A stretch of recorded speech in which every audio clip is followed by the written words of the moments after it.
Hey, what's up, everybody? It's Pikel with League of Items, and yesterday I chopped fourth place in the Triumphant Warrior. I've been playing this tournament a little bit more this past week. Specifically for LPL LCK, I think I like the idea of playing the Triumphant Warrior instead of running 20 or 30 lineups when other people can run like 70 or 150 lineups. Um, yeah, that's basically it. So my lineup was an RNG LNG stack. The first place team was also LNG RNG. Let's take a look at the difference between my lineup and Osimo's lineup. So I had Gala, he had Light, both had Xiaohu. I had Wei, he had Tarzan, so I had a little bit. I scored a few more points than him here, about two. Icon scored more than Cryan, which is not going to happen very often. I was surprised at how few kills RNG had in their wins. They definitely left some meat on the bone, if you know what I mean. But we both had Elwandi. RNG ended up scoring more than LNG in the team slot, but overall, I'm happy to take fourth. Not gonna complain about that. A couple people had the same lineup as me. Hurt and Jay Prelezzo or Preyezzo. MU Warriors, they're in the Discord. Let's see. Gemma's in the Discord. Just missed the cut. That sucks. Oh well.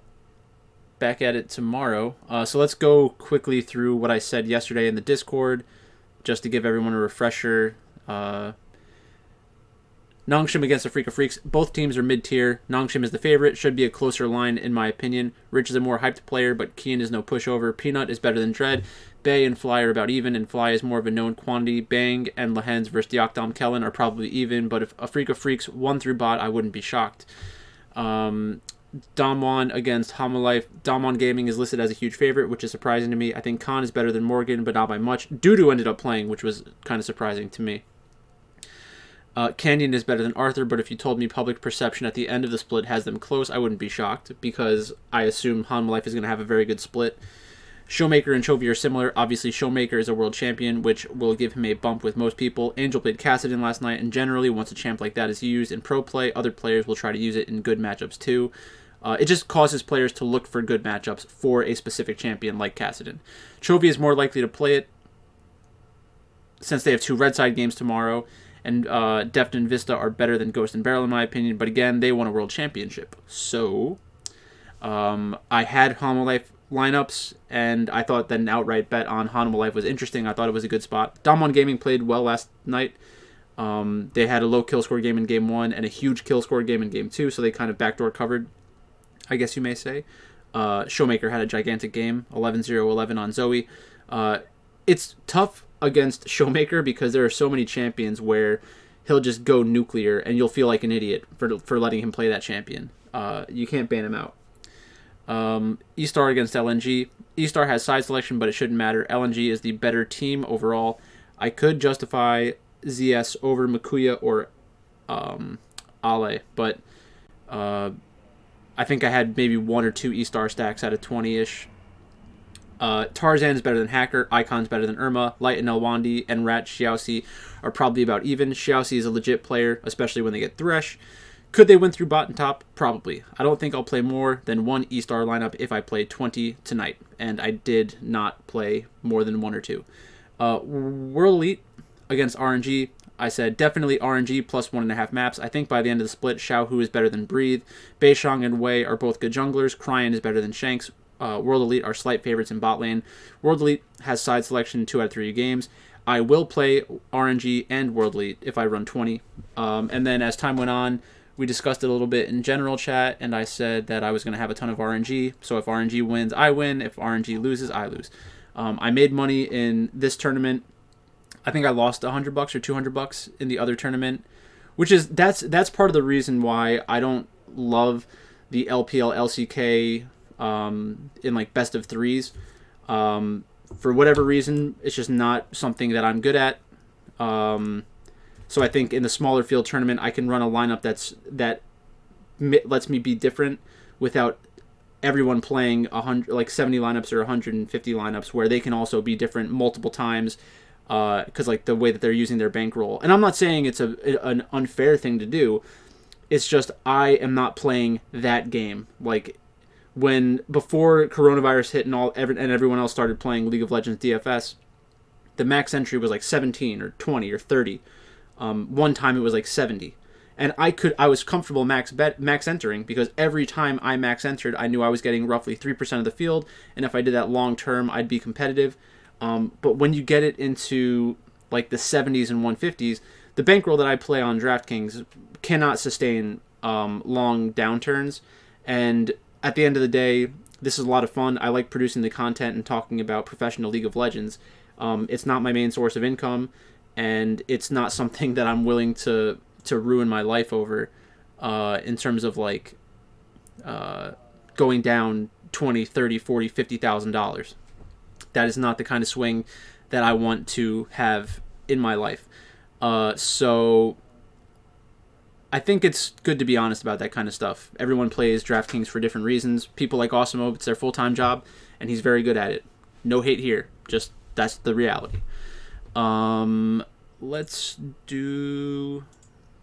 Let's go into everything for tomorrow. So tomorrow, I'm making another LEC video, LCS and LEC video with the Infinity Edge podcast. That will happen today. And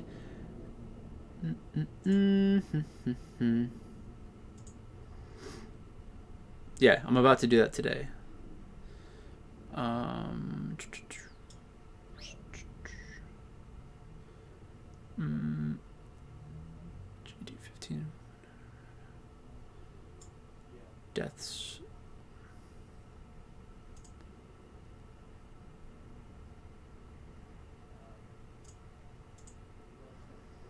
Deaths per loss.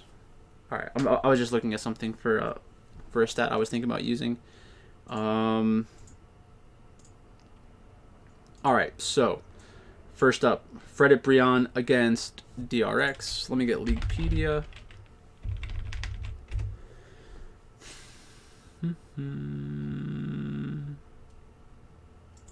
Fredit Brion and DRX.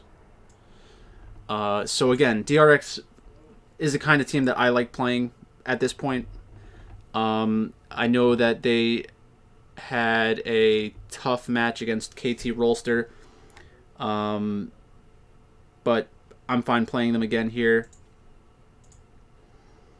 It is minus 435 against plus 300. I think that's probably off.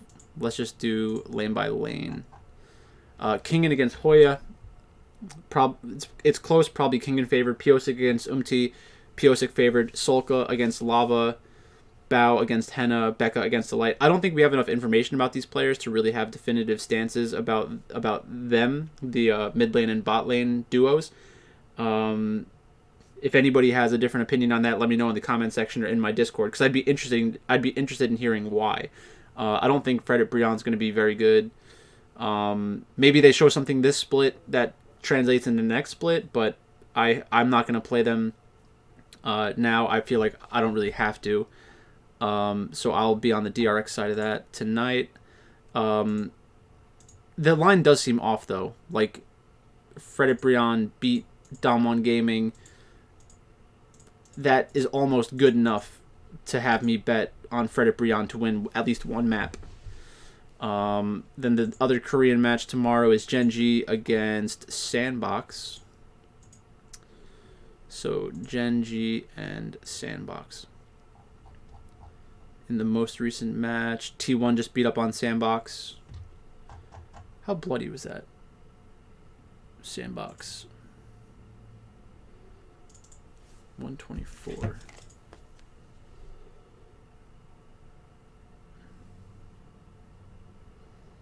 $15.5 deaths per loss. That's not very high.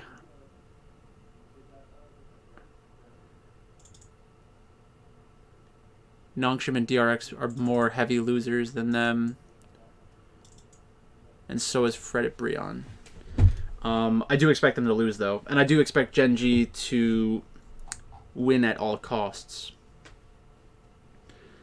3-2 right now. I mean, if you have some reason why you think Live Sandbox is going to win, then be my guest, play them.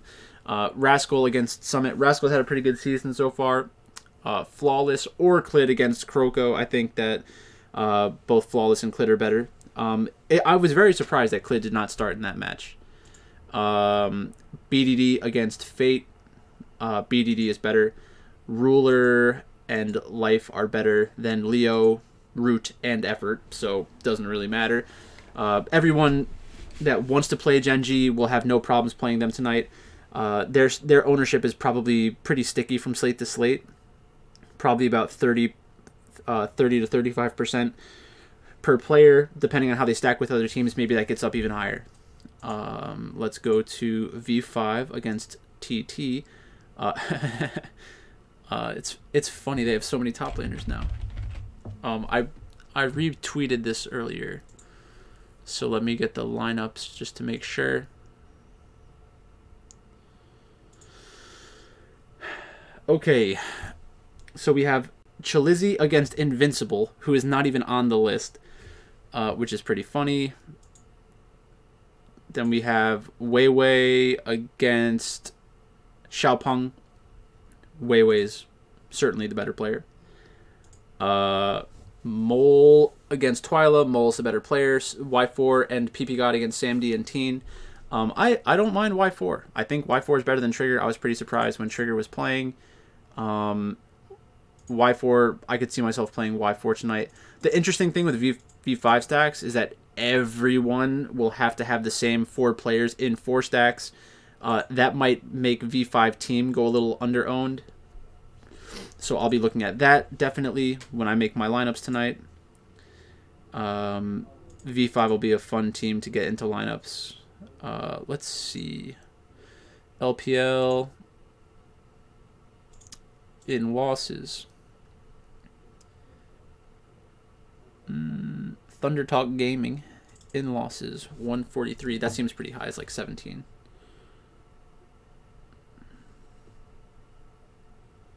Yeah, 17.875. So that's pretty high. Yeah, V5 is going to be super popular in the Triumphant Warrior contest. Everyone has questions about this, so I guess we should just probably try to spend the most time on this matchup. And I'm not going to go crazy on it because this is the kind of slate where you really need to have an opinion on the last game, so I want to keep that mostly for the Discord subscribers. So let's do that.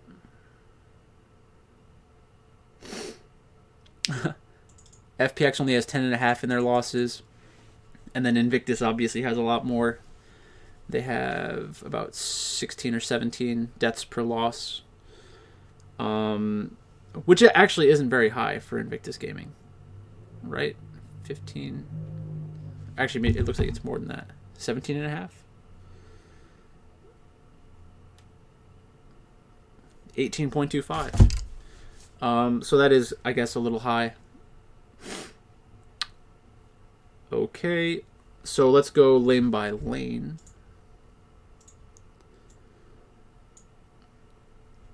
The Shy and Nogri. Nogri is a much more consistent player. I like The Shy, though. I'm a big The Shy fan. Nogri is more likely to play something like in the Moonstaff meta. I could see the Moonstone meta. I could see FPX playing that through the top lane. What else could we see? Kennen. Nogri's champion pool is pretty diverse. We can take a look at that right now.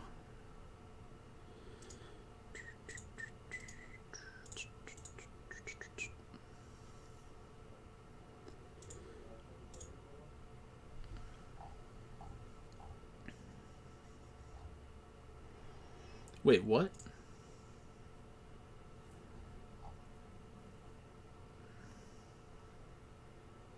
Oh, I thought I saw something else. Huh.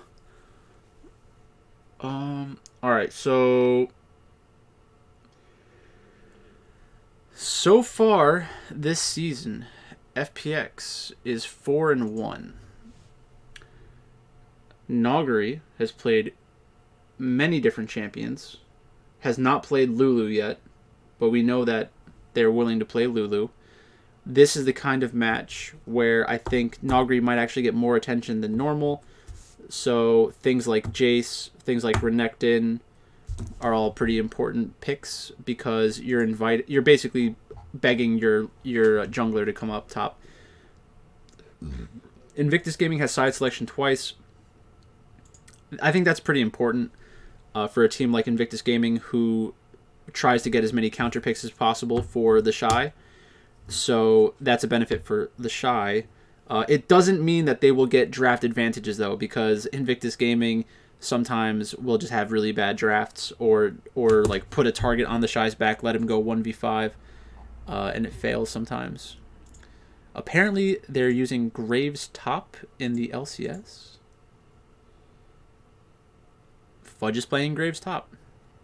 That's interesting. I did see that a few times in like 10.11, 10.12, 10.13, right before Graves was like the most popular champion in the game. Like once people realized Graves was strong, they tried him in a bunch of different positions. So yeah, side selection is important. Noggery and Doinby both have extremely diverse champion pools. Since Bo has come into the team, Crisp has played Seraphine, so I know that there are some people in Discord who are going to love that. It's really good for correlated DraftKings scoring. We also have Olaf, Talia, Nidalee.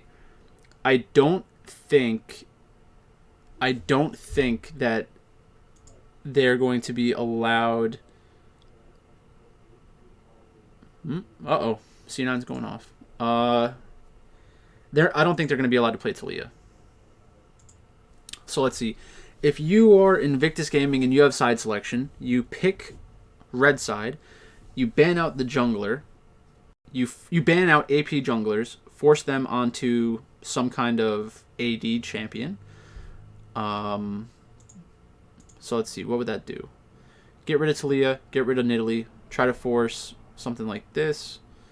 Other teams have not been banning out the Talia against Bo specifically, banning out Nidalee. So yeah, Nidalee, Talia, Lilia.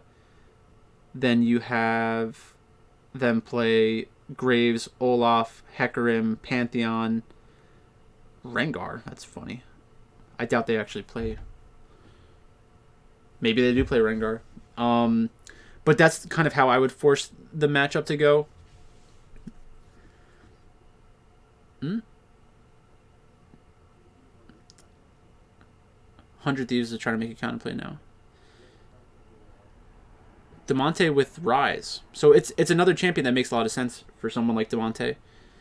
But okay, like I said, that is how I would probably approach the early drafting phase from Invictus Gaming, and that will hopefully get you into a good spot. Because rookie against Doinby, Doinby is not going to let Rookie kill them in the laning phase. I wonder what the score looked like last time they played each other. Regional finals, Invictus Gaming. Yeah, they won.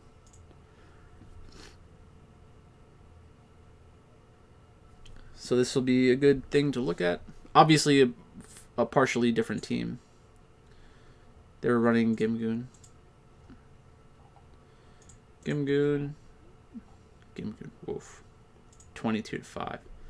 33-12. Oh my god. 9-3.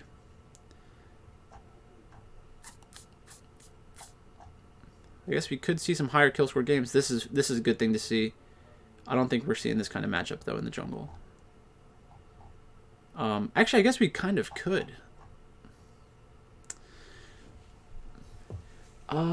The fact that Gragas is so popular is probably better for FPX than Invictus Gaming because they can run it top lane and as support. Invictus Gaming, I don't think is going to force the Shy to play Gragas.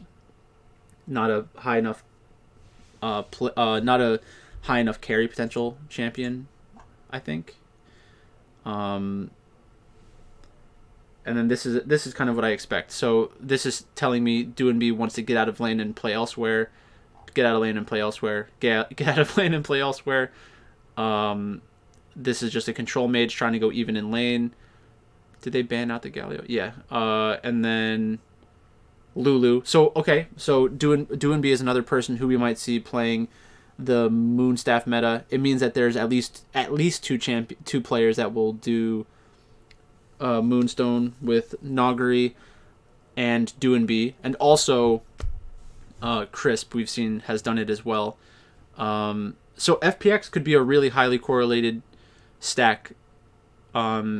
Plus they're playing against Invictus Gaming, so I could easily see. You can easily justify having them as your primary stack. I think that it'll be very popular, even though the chances of it happening are probably 55 to 60% for FPX to win according to the money line. Right? Yeah, 170 is about 65%. Okay, so that's a little surprising. It's a little higher than I would think it is.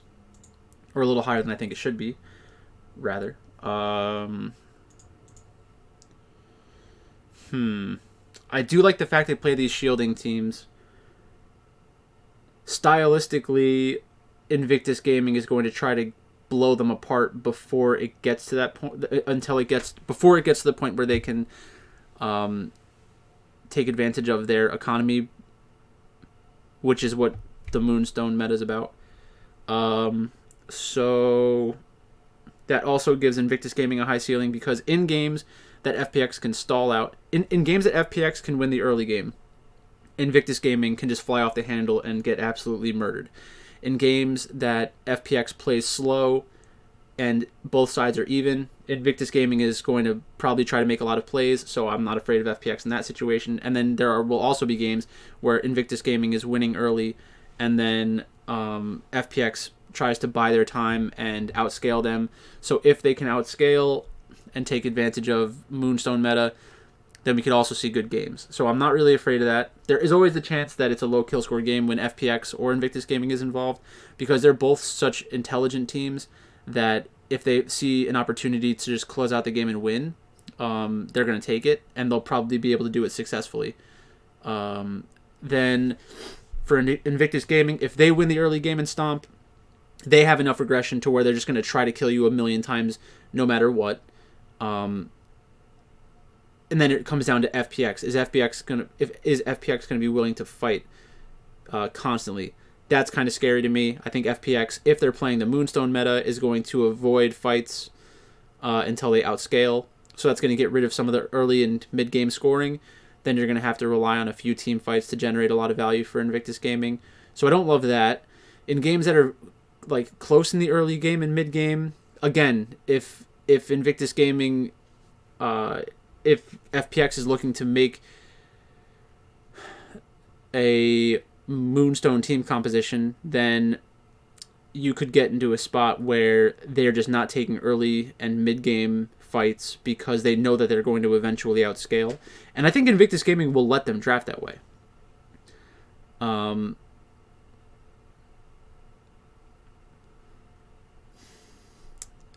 It does scare me a little with Invictus Gaming.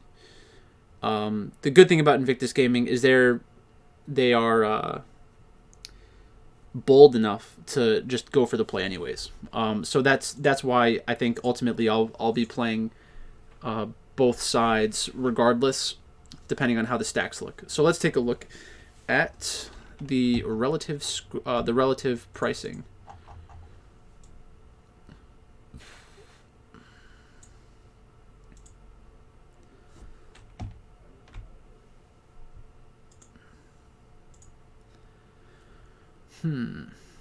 Alright, that's good enough.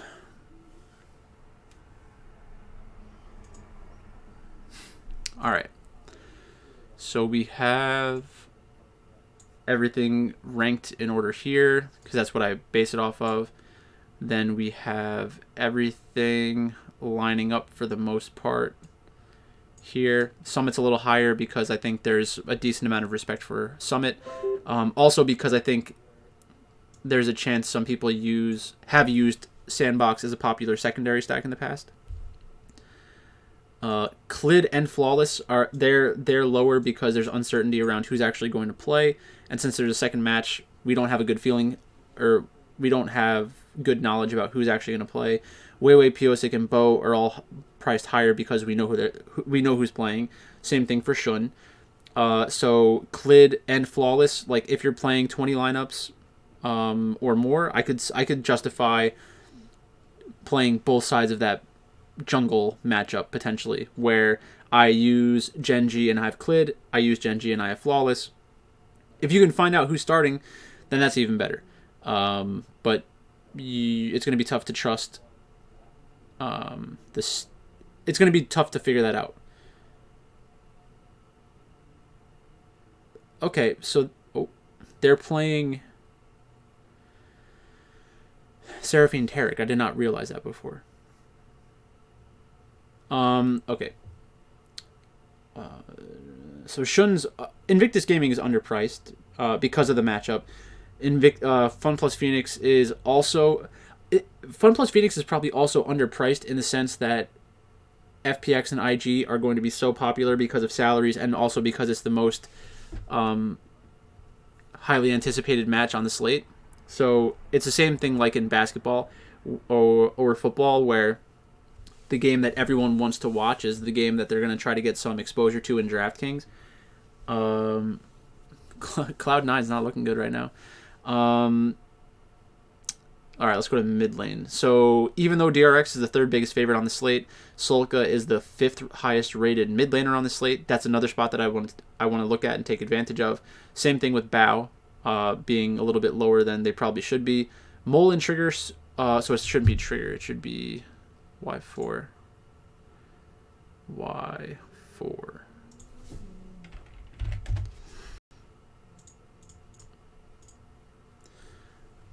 Yeah, so Y4 is the most expensive. And that makes sense. You're going to play them anyways. Bao is a little underpriced. Wink's a little underpriced. But again, that's just matchup-based salaries that DraftKings generally uses. The highest projected chance to win underdog is going to be... The closest match is going to be the 4th team and 5th team on these 4-game slates. Almost every time. So 1, 2, 3, 4, 4, and 5. That's lines up as it should. And then in the bot lane, PP God is going to be very highly owned because they're supposed to 2-0. Life is a little low. So that's a good spot to look at. Genji is a good spot to roster these players, even though you may not think to yourself Live Sandbox is going to give up a billion kills. But that's basically it. I'm distracted. I'm watching C9 and 100 Thieves and trying to do this video and about to do an LEC video and make myself a drink and maybe eat some pizza. So I'm going to get out of here, do my write-up for Discord. Thanks for watching. And I'll talk to you later. Good luck out there.